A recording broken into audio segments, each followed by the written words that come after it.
party that supports life still can't find a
Welcome to Politics Done Right.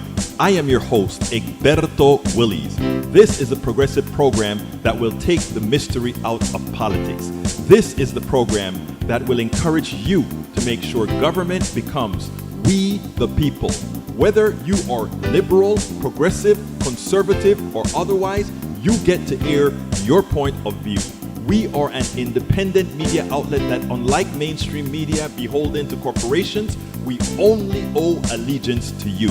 Remember, you can also send me a tweet at EGBERTOWILLIES. That is at Egberto Willies. Let us engage. It is Politics Done Right.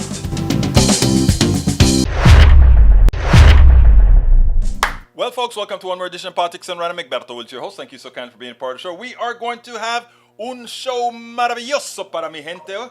We are going to have a great show for our people today. How's everybody doing today? We trust that all's going fine. Welcome aboard, Breach MCP. Welcome aboard, Eric Hayes, E2247. Welcome aboard, Alistair Waters. Welcome aboard, Michael Rutnin. Welcome aboard, Melanie Keelan from Barcelona, Spain. Welcome aboard, AVQ. Welcome aboard. And I think I've got everybody. Egberto, one for the screen. What does it say? Common Dream says what? Wall Street bonuses have soared above worker wages. Do we actually doubt that at any time? Isn't that something that is quite obvious? Of course it is. Total private sector average earnings, manufacturing earnings, construction average earnings, and of course, Wall Street bonuses have soared. We all knew that. Anyhow, Common Dreams, U.S. minimum wage would be $42 today if it rose as much as Wall Street bonuses. Analysis, Sarah Anderson, Director of Global Economic Project at IPS and the author of New Analysis, wrote Thursday that average weekly earnings for all U.S. private sector workers increased by only 54% from 2008 to 2022, a significantly slower pace than the inequality fueling Wall Street bonuses. The total bonus pool for 198,800 New York City-based Wall Street employees in 2022 was $33.7 billion, enough to pay for 771,520 jobs that pay $15 per hour. Wow. With benefits for a year, Anderson observes Wall Street bonuses come on top of base salaries, which average $516,000 a year for New York securities industry employees in 2021. I don't know why I am angry laughing at this. Banksters make nothing of value. That's what we preach, isn't it? Banksters or gangsters, banksters, stock brokers, they don't do a darn thing but move paper and try to find a way to make more money out of paper. Angry laughing, Michael Rudden says. Angry laughing, and there he is, angry laughing. I see you, Michael, I see you. He also says, yesterday was a good family outing. Ever see this many seagulls on the beach? I never see seagulls at all because I'm not near the beach. But he wants you to see the seagulls that he took pictures of. I am glad you had a good time, my brother. I'm glad you had a good time. I need a vacation. Can't afford a vacation right now, but I need a vacation. I'd love to go to Cancun. Ashley's padrino called and said, Ashley, you are going to come to Cancun with us. I don't care what your daddy says. So she says, okay. She says, okay. Anyhow, what else have we got here? But he says, hi, peeps. E2247, what are you doing to me? Mitakuyu owasi aitupuwapi all my relatives. Good day. I trust that's what it means. I tried to read it. Huh?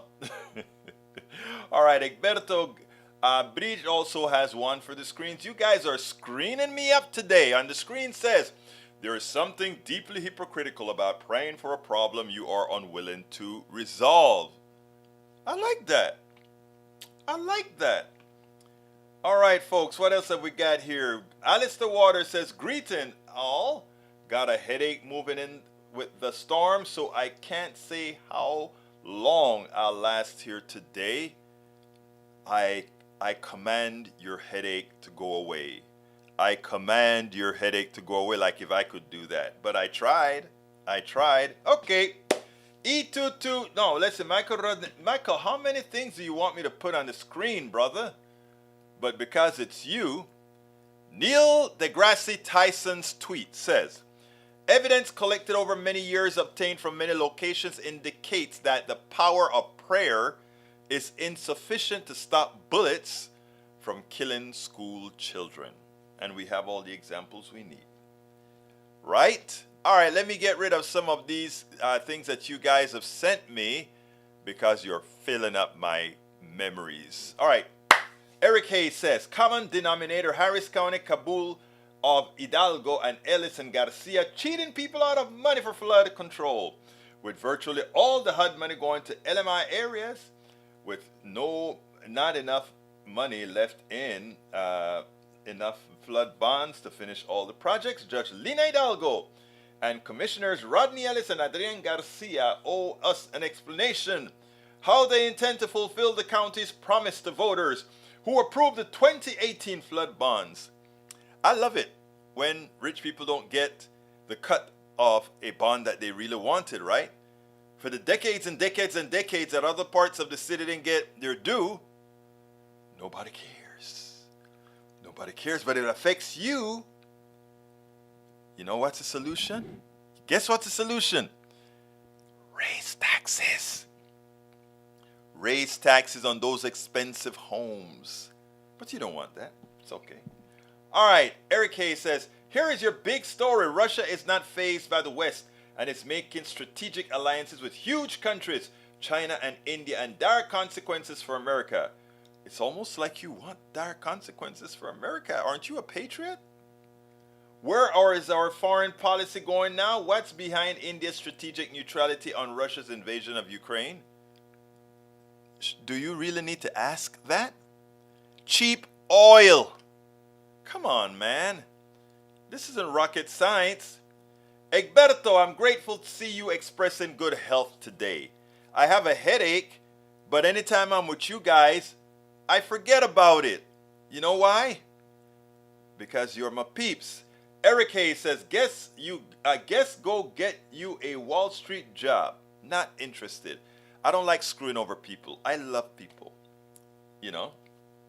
Although, with things the way they're going at KPFT right now, I may just go ahead and tell them to bye-bye, because, you know, they're wanting to kind of move my times around, even though I am the talk show that makes the most.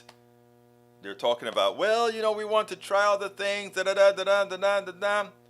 I'm saying, well, I got to give things a real thought. I may just leave the entire network. I'm not sure. I was talking it over with my daughter to say what I'm going to do based on the treatment that I get after all the work, dedication, and stuff that I put in there. We'll see. We'll see what I decide, or whether I just go ahead and raise hell. I'm not sure what I'm going to do. Anyhow, Lee Grant says, prayer itself under the microscope at PDR. No. I think Lee DeGrassi just said it right. Bridge MCP says, sorry, Alistair Water. Big storm here last night. 50 miles per hour wind. E2247 says, climate change 2023 synthesis. Bridge MCP says, prayers are fine, Lee, but action is needed as well. I agree. Are Christians being targeted? No, we don't target Christians like you guys target progressives, man. But we still love you. 2023 AR-16 cycle. What is that? Is that a video or what? Let me know so I know if to try. Egberto, you're wrong on flood bonds again. 80% of all monies has gone to poorer areas since 2000. Well, they are mostly poorer areas. What can I say?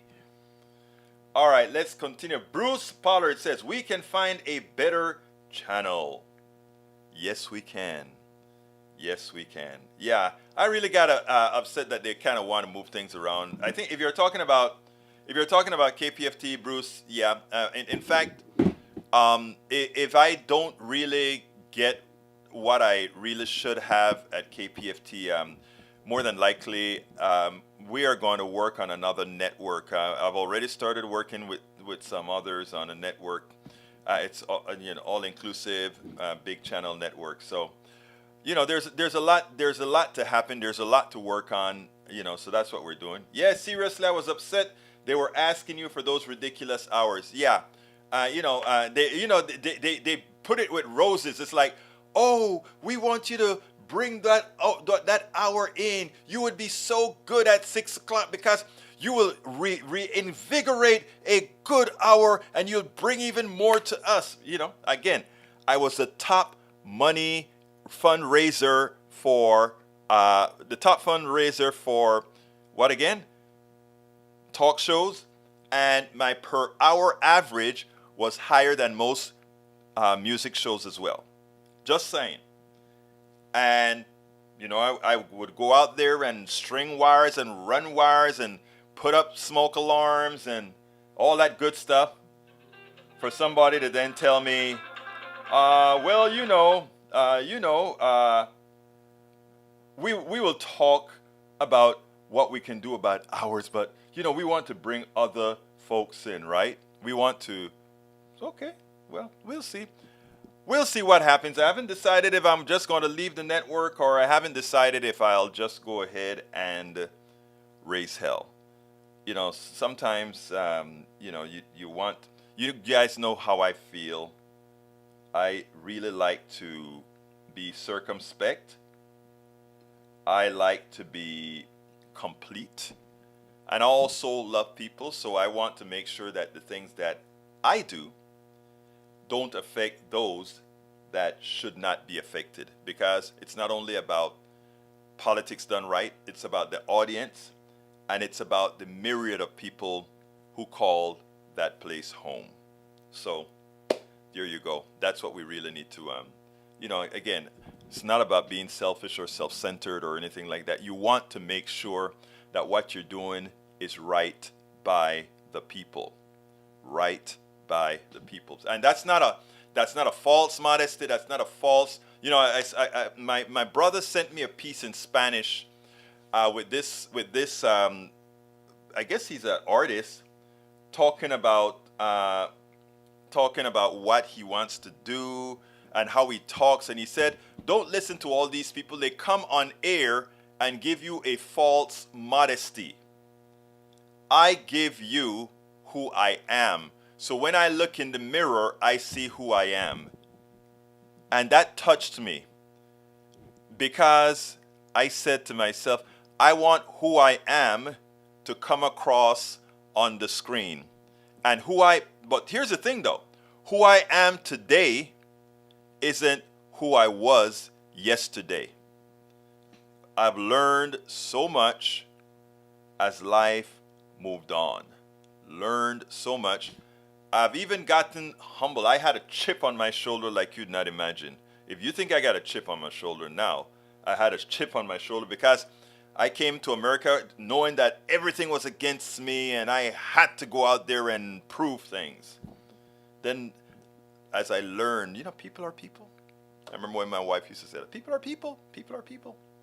Anyway, folks, great having all of you here. Let's see, Alistair said, who is attacking your prayers, Lee Grant? Bridge MCP says, PDR, the PDR, Alistair Waters is PDR, yes. Michael Ryan says, Eric Hayes always linking to that reduced flooding site. I know the guy who made that site. Bridge MCP says, Egberto, that's why we have a rear view mirror. It's the past. Thank you, my beautiful lady. Alistair Waters says, I wholeheartedly believe in the power of prayer. PBS scientists confirm global floods and droughts worsened by climate change. Oh, how did I switch from there?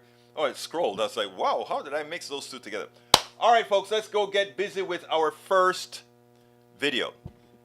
We are going to have Andy Schmookler again. We have like 3 Andy Schmookler videos that we've done because we've done them consecutively. He wants to talk about fascism and democracy. So let's go ahead and listen to Brother Andy. I like this guy. He's an older guy, very thoughtful, and usually has a lot to say. So let's go ahead and talk to Andy. Welcome to Politics Done Right. With us today, again, is Dr.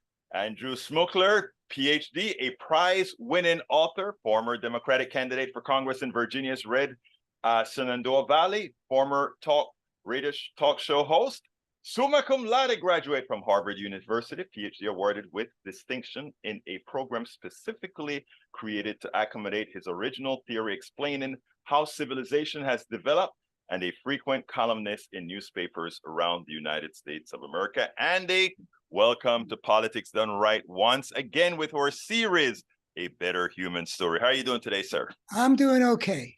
You're doing okay. Usually I'll say you're doing great. Well, you look great. Anyhow, continuing with our discussion that we have consistently on A Better Human Story. Last time, as we were ending, we decided to start we decided to follow up on a discussion, but I think what we want to touch on is something that you brought forth a little bit earlier, and that is the battle between democracy and fascism. How do you see that battle? Well, one thing I can say is that I see it as dealing with a problem that's been there since the beginning of civilization. The way things inevitably arose is that you get warlords, gangsters, tyrants rise to the top. And so the power system in civilized societies all over the planet has been that the people on top have the power and they exploit the people below.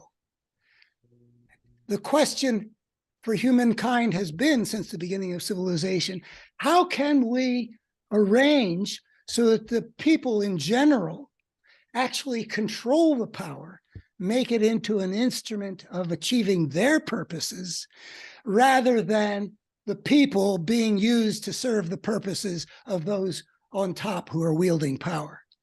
So fascism, whether it be Hitler's or the fascist regime in Japan that slaughtered the Chinese in the 30s, or whether it be Putin's Russia right now, and we could, Mussolini. It's a society which is organized from the top down, which is the ancient problem of civilization. So I actually would say that I would want to define fascism primarily in terms of whether the people are controlling the power or being controlled by the power. Democracy, what our founders made I think, brilliant, if not perfect, attempt to achieve, was to reverse the flow of power from the many to control the few. That's democracy. And around the planet right now, and this is one of the great puzzles to me, is, I've looked a lot about how fascism has been rising in America for the last, well, I'd say 30 years. But I've been focused on that. But meanwhile, it's now become visible in recent years that this is kind of a global thing.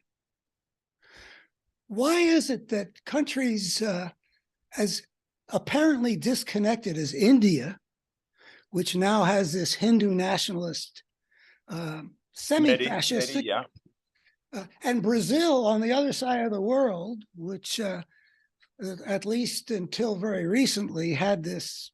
Well, they corrected themselves with the election of Lula da Silva. Yeah, and he still, he, like Trump, he hasn't admitted defeat, which is another. The democracy is founded on a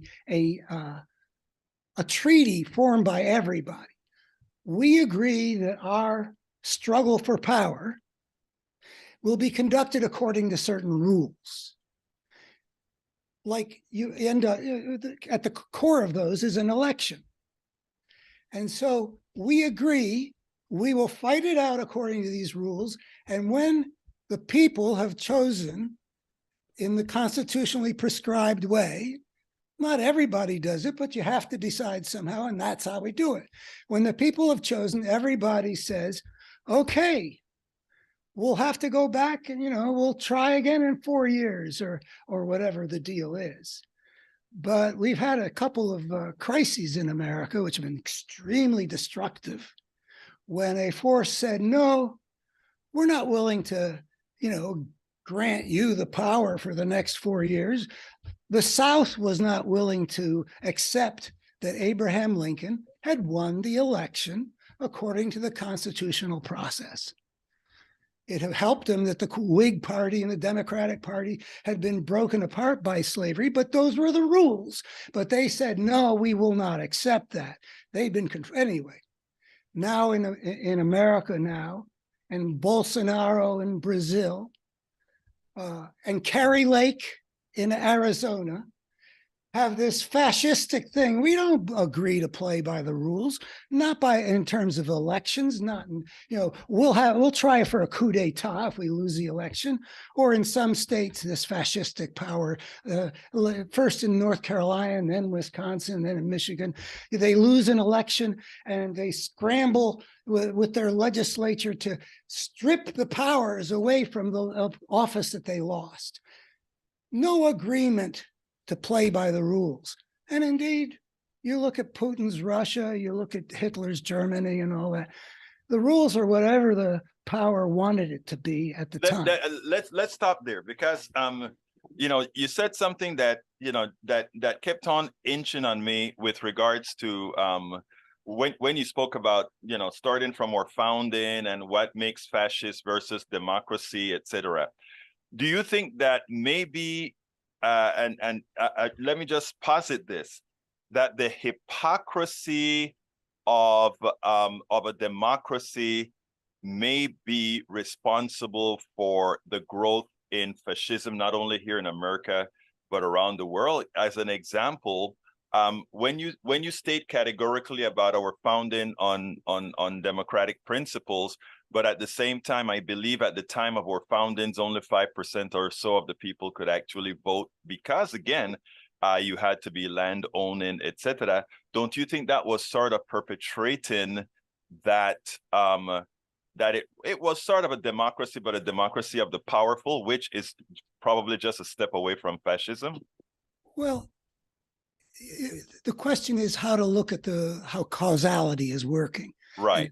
So that we know what stands out. What stands out about the Constitution is, in the history of civilization going back, let's say 5,000 years, it's an amazing step forward. are we surprised that that these people like Jefferson and Madison, who envisioned what justice would be like? And by the way, they were pretty. Let's stop. They were pretty young people. They weren't matured like you are, who probably have a deeper on. Here's what I'm gonna go a little bit off subject here because I want your thoughts about this. You're an elder in the political sphere. Guys like Madison, I believe, were in their 20s or early 30s. But they weren't. But Ben Franklin was a older guy. And let me finish the point though. The problem isn't that the Constitution. The problem we face now isn't that the Constitution was flawed. The flaws were pretty much inevitable. These people were the products of the kind of history I'm talking about. They came out of England, which was a monarchy with an aristocracy. The habits, you and I will be looked back upon as, when we fly around the country or something like that, people will say, didn't they know that there was a climate crisis? True.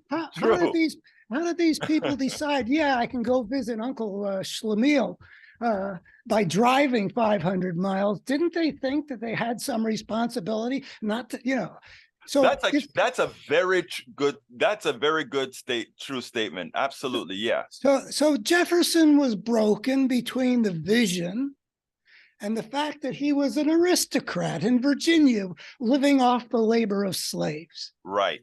So yeah, propertied men. I mean, even the New Englanders, I suppose, were into that. But that was a more democratic society up in Massachusetts than there'd ever been in Virginia. So you're trying to build a new kind of society out on the scaffolding that's been left by a process of social evolution that has created vast injustices between races, between classes, But, that all men are created equal came back in the mouth of Lincoln. The words did matter. Lincoln took those words from Jefferson, the slaveholder, and used them to emancipate the slaves. So the words mattered, and America has been working. One of the things that's been going on is that America's been working toward fulfilling the ideals. I mean, it's an evolutionary process. Women get the vote in 1919 or whatever it was. I mean, of course they should have had the vote, but that's not how. Yeah, right. But that's not how societies were. I gather the rule of thumb, the origin of the word back in England in the 17th century or the 16th century was that's the size, the thickness of a stick that a husband is entitled to beat his wife with. That's what I understand. I can't certify that, but I've heard it a couple times. You'll get in trouble for that, but go ahead. But anyway, what I'm saying is property people versus the poor people. Geez, we got thousands of years of exploitation along that line. Can't erase that line overnight. Men tyrannizing over women, infantilizing them, making them subject to only men can vote. Trace where that came from. It's a very old pattern of domination and exploitation of women by men. So it didn't happen. But the thing about this moment isn't those flaws. We've been trying, or part of the culture has been trying to realize that ideal. But we have never been threatened in terms of the basic democratic order as seriously in the last 226 years or whatever it is, like we are now. Something new has come up. And it's not because our democracy was flawed. It's because the whole social system of forces became such that the force of fascism grew in strength, and the force that would recognize the threat and respond to it got more blind and more weak And so the immune system of our democracy was so weakened that this spirit of the gangster could gain ground at the expense of our democracy. Now, in the spirit of the gangster, in other words, by those people who are just willing to take power at all costs, in other words, not through a democratic process, but just taking power. Don't you, earlier you claimed that it's not necessarily a flaw in democracy that is creating that. And I would wonder if we look a little bit deeper, not necessarily the flaws of democracy, but the failure in the implementation of democracy that opens the door for that charlatan, that charlatan to take to build a story that allows him to build a fascist state. In other words, Donald Trump used the same arguments that Bernie Sanders used with his people to try to bring them in. This society has failed you. Try it my way. There's a real systemic right view of all this. And at the end of the last session, one of the things that we got into is the part of this systemic problem that has to do with the state of mind of millions of Americans that I have admitted, I've tried very hard to understand with limited success, that, the democracy made it possible for things like Rush Limbaugh and Newt Gingrich and Fox News, which is very much in the news now, to rise up and poison the minds of tens of millions of people over the course of, well, let's just say from the early 90s. What does poisoning of the mind mean? I think our audience need to understand that, because one can give lies, one can give misinformation, or one can reinterpret reality for people. What is this poison we're talking about? Well, it's very complicated, but let me put it this way. The people that I talked with on the radio in the Shenandoah Valley back in the 90s were able to speak sincerely and in a way which moved me about their values. I loved them for it. I loved the Christian values, which I could tell in some of the conversations, I could tell they actually did live according to some of the beautiful teachings of Jesus. And they had a patriotism and a reverence for the Constitution that you sort of associate with conservatism more than with, we're on our side, we're a little less rah, USA, we're number one. Yeah, but I heard a reverence for the Constitution, and they talked about character, which is, I shared that value. I think it is important what kind of character. And conservatives have always been, traditionally anyway, more emphasizing of the importance of good character than the people on the liberal side. But I appreciate all. So poisoning the mind, it means moving, among other things, it means moving people to a place where they can look at somebody like Donald Trump, who is the opposite of all those things. He's the opposite. I mean, even explicitly, Jesus says, turn the other cheek. Donald Trump has explicitly said, to hell with that. I say, hit him back 10 times over. The opposite. They revere the Constitution and they support the guy who's been the biggest threat to the American Constitution in our entire history. They care about good character. And they support a guy. I've never seen anybody so deeply flawed in so many ways and so blatantly, like it's not hidden like it was with Richard Nixon. It's right out there.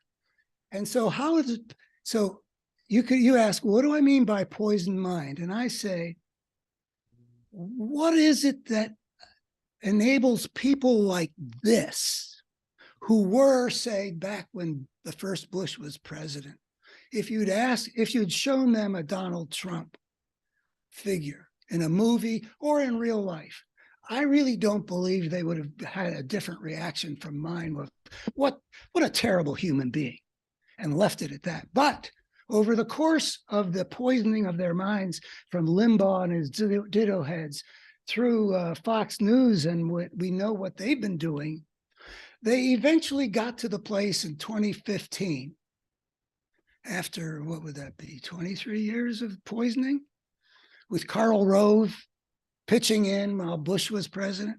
They somehow or other got to the place where they could look at Donald Trump, who was just so obviously the very opposite of anybody you should entrust with power. I mean, he's a bully, he's demeaning, he's completely self-serving, and it's all right out there. It's exactly what you don't want, wielding the power of the presidency.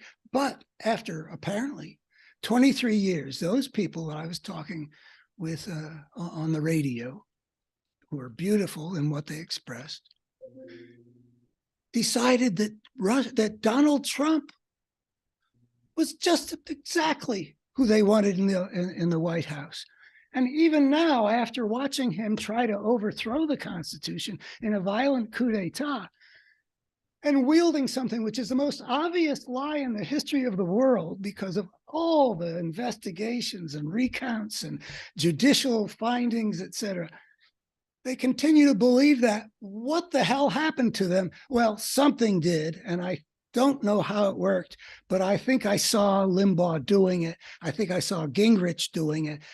We've all seen Fox News doing it, and Karl Rove was doing it, and now Donald Trump has taken them even deeper into the deep end. Now, these are the same people who, you're talking about are the people that always talk about personal responsibility.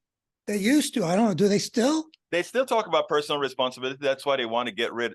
That's why they think that entitlement programs are wrong, because personal responsibility means you don't need entitlements. You'll take care of yourself. But but these are the people who believe in personal responsibility. So shouldn't they be held personally accountable for going against what they claimed in the past to support somebody as flawed, doing flawed things, and actually harming many of the people they claim to love?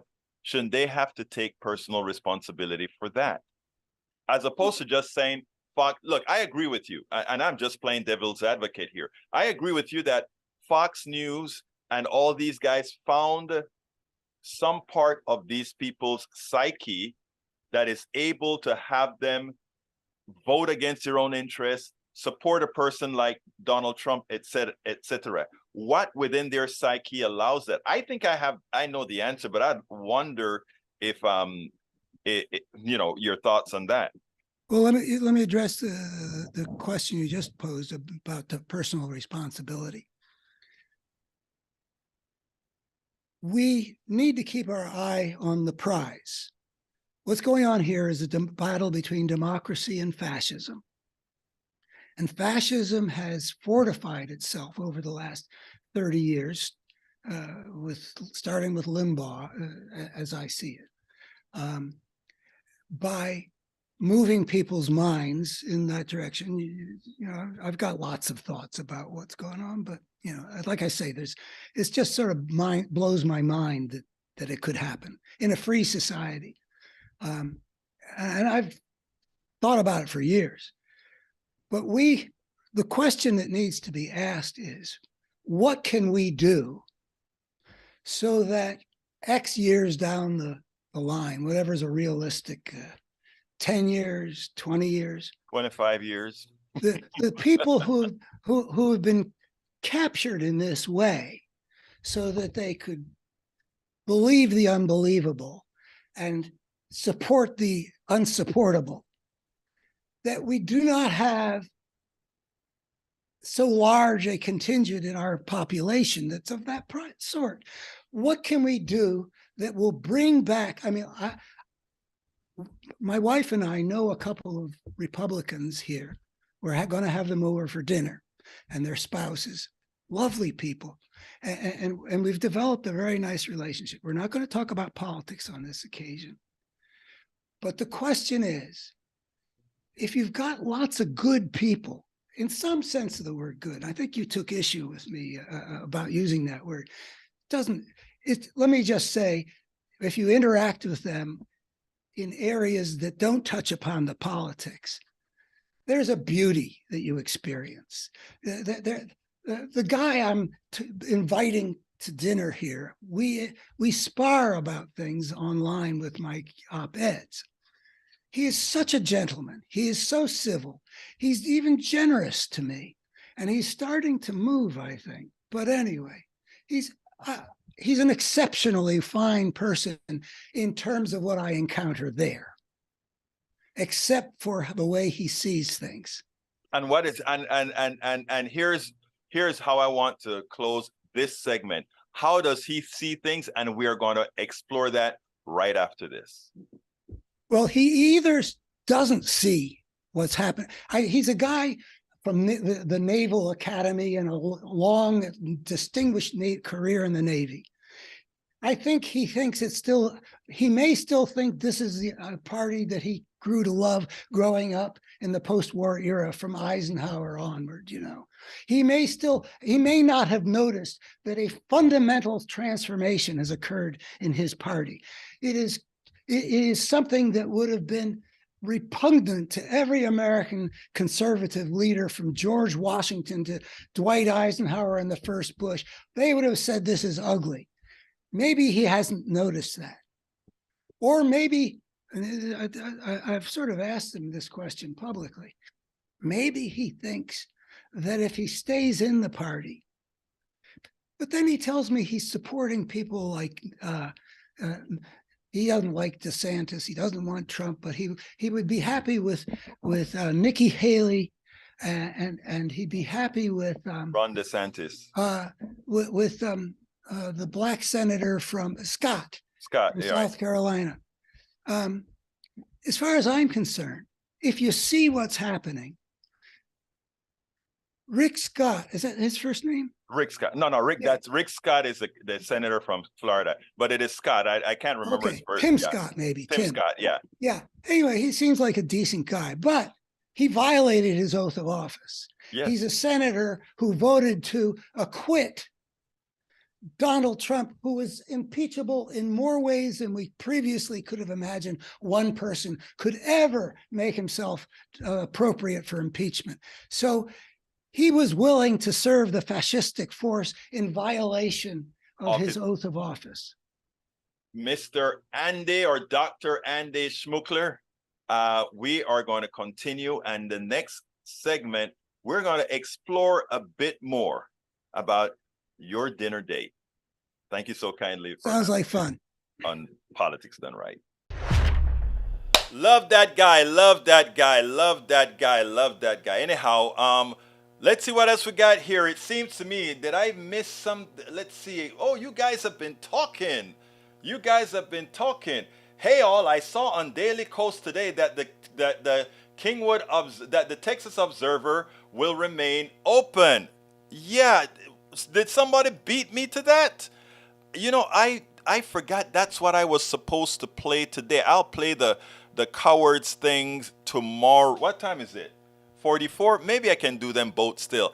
Hey, Daniel, thank you for pointing that out, because guess who I interviewed last night? I called him up last night and said, hey, man, you got it done.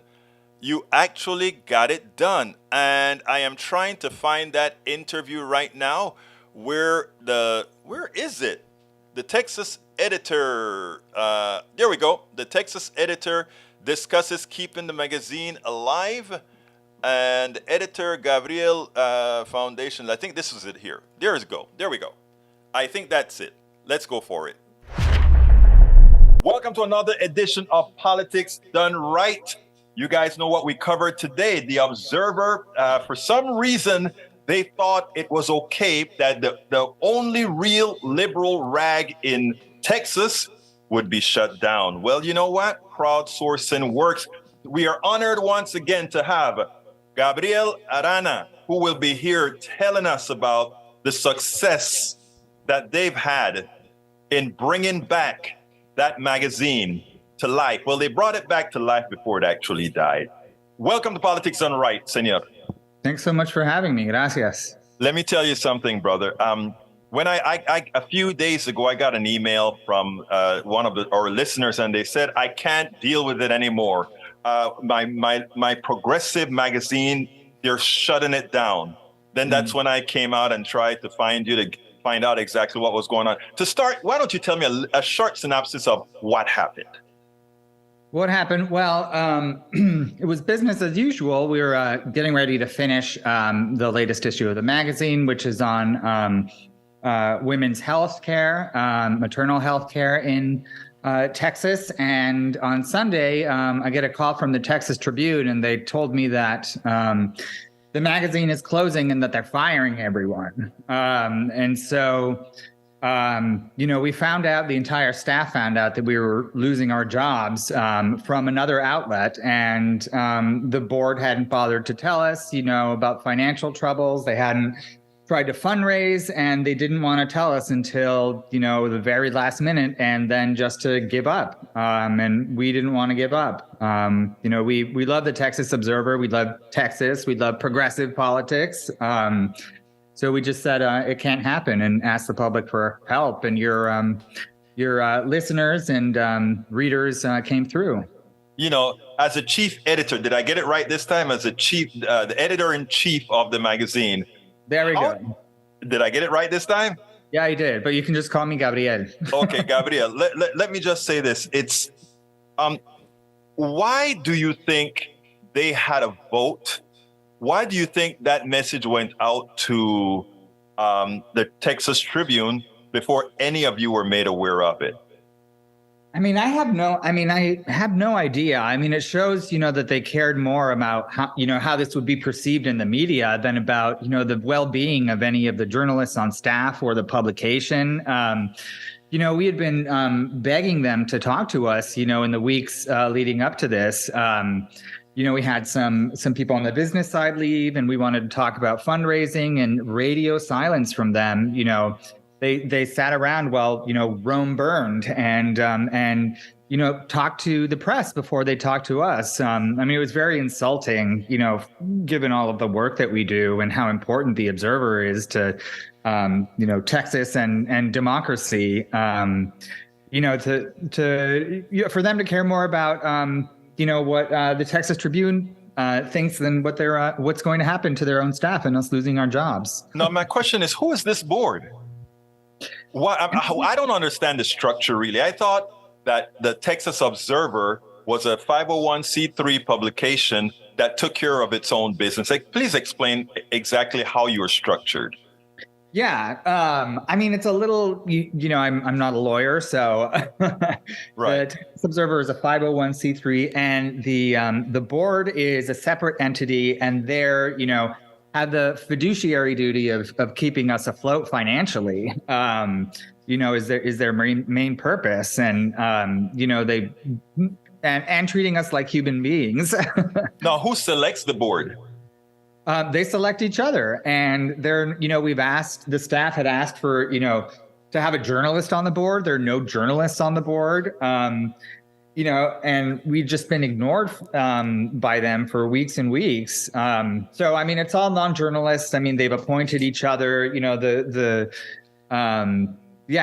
are 4 new members who came in. So, we have nothing to do with the selection of the board. We finally got, a listening voice on the board, so one of the staff can listen in at meetings, but they always went into executive session and voted on things, And my question to you then is, how can we have a publication like a progressive publication like the Texas Observer?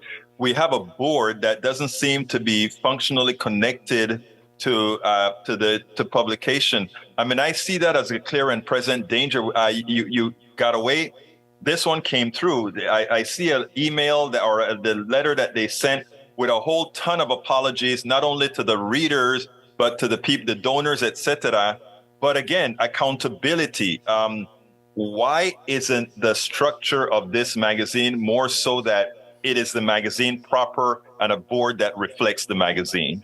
I mean, I'm not sure. I think there are historical reasons it happened. I think, some of the older board members, had gotten tired and, didn't want to help. And, there are new board members who came on.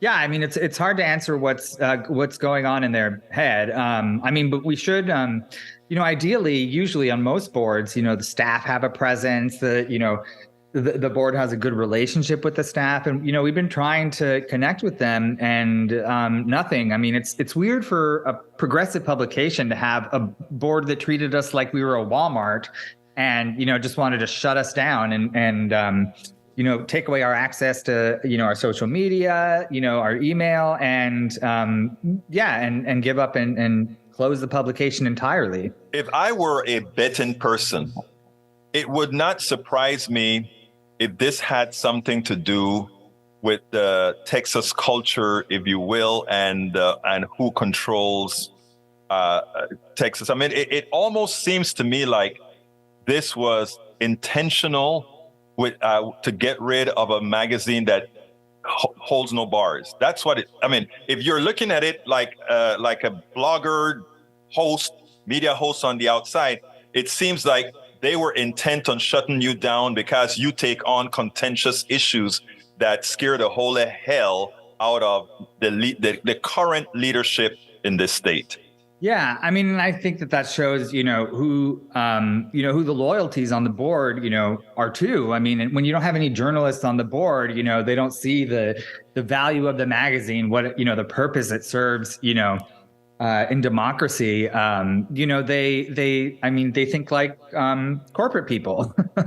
Right. And, they're trying to run us and then shut us down like, we're a corporation, and, we're not. And, it's not the board, that gets to shut down the magazine. I mean, it's not, the magazine is, an idea, it's a name, it's everybody who ever worked there, it's the people who work here now.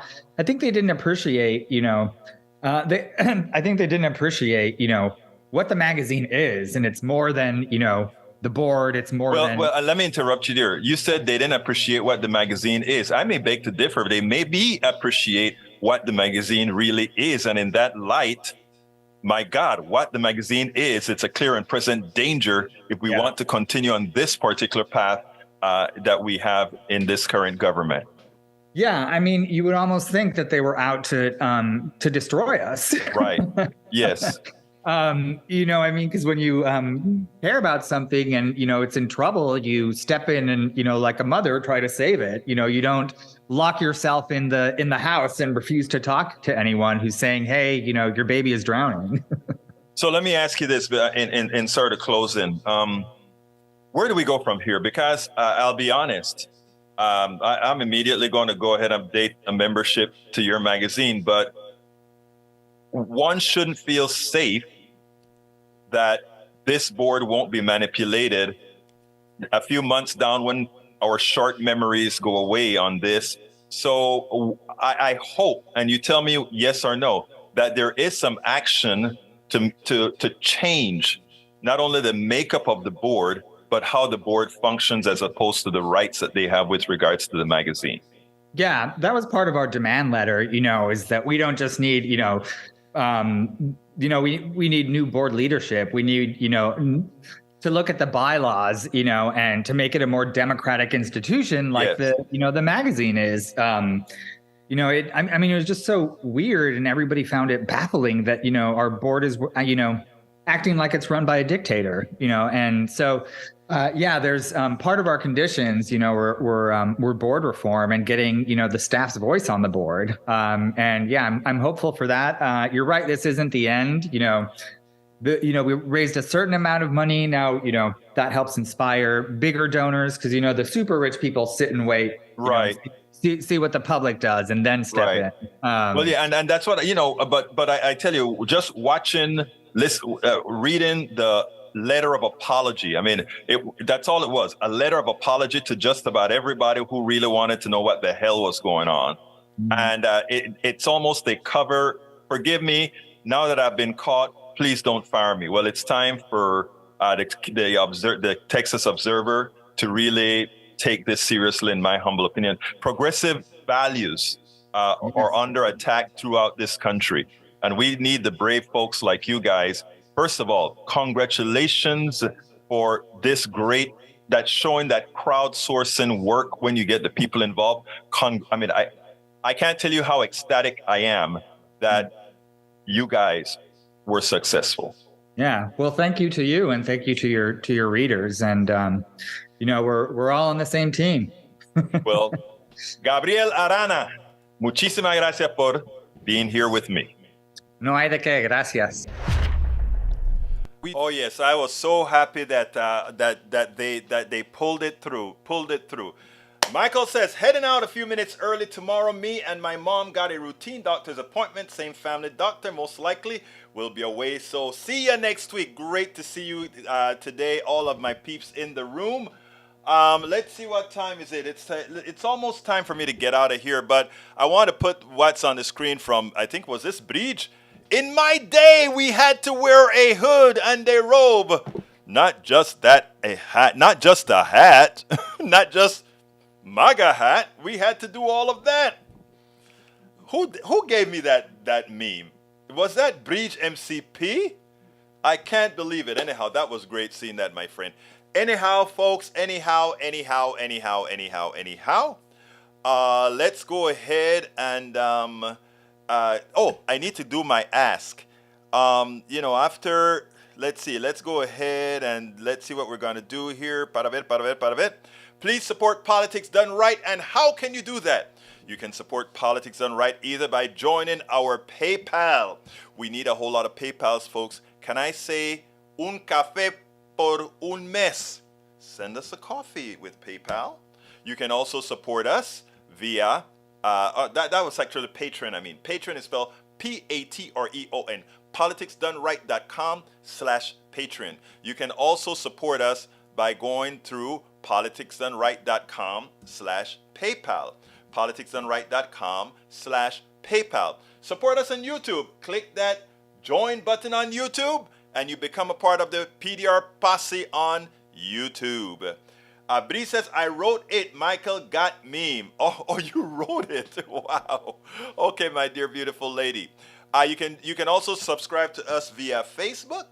But I tell you what, instead of me going through all of this today again, please remember there's a all-in-one place you can support us via politicsdoneright.com/support.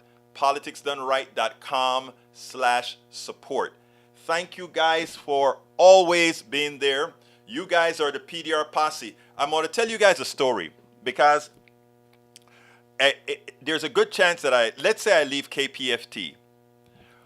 I want you guys to remember something. When I started going to KPFT several days a week, I had a poll here and I said, do you want the hours changed given that my time at KPFT was at noon?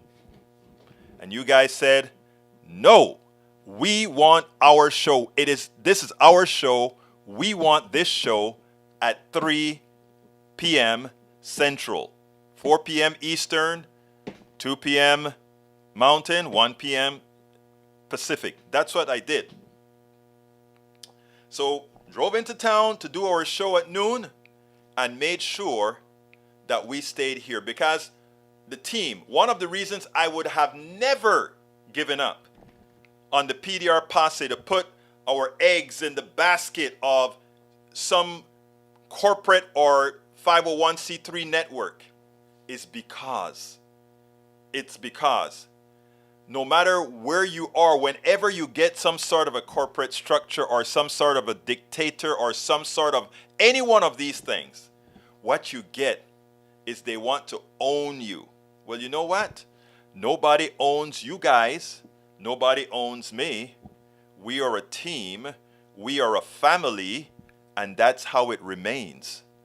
Never ever allow, folks, my brothers and my sisters, never allow the corporate mentality to put the chains back into your head. When you are independent as you are, then you know what? It really doesn't matter, right? Whoever you hang with for a while, because you've got what? Family. You've got family. PDR Posse, all of you, you are my family. You are our family, making a difference in the progressive space. Let's keep this baby growing and do what we need to do. Daniel Edo, they did the same thing in the coffee party. You heard about the coffee party as well, Mike Cisak. Wow, you heard about it. I think the instructive face values and weak constitution of these radicals by how they have all blocked me. So now I see conservative comments on Marxist forum. They can't handle. But Daniel, nothing that you write gets hidden here. You are loved here, Daniel, and Mike Cisak and all of you guys. Y'all are part of the posse. You know what you guys should be doing right now? You guys should, I have many of you conservatives in the posse supporting the show right now. I would love to see Daniel and Cisak support the show as well. Then I would have known they come here, they don't agree, but they know that we're family and we're getting things done. Mike, I'm waiting. Mike Cisak, that is. Daniel Ledo, I'm waiting as well, brother. I'm waiting on my two brothers to hang in there and join the PDR Posse support, because you're already a part of the PDR Posse. Anyhow, I got to get out of here. My name is Egberto Willies. This is Politics Done Right, and you guys know how I end this baby. I am what? Out.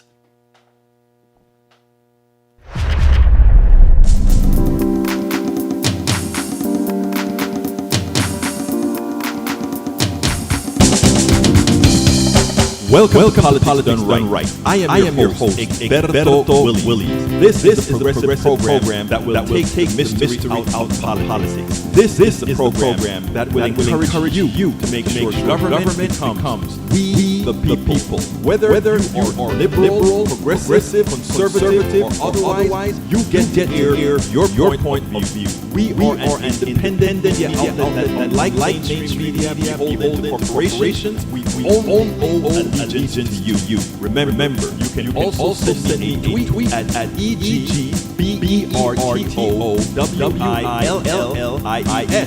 That is at Egberto Willies. Let us engage. It is Politics Done Right.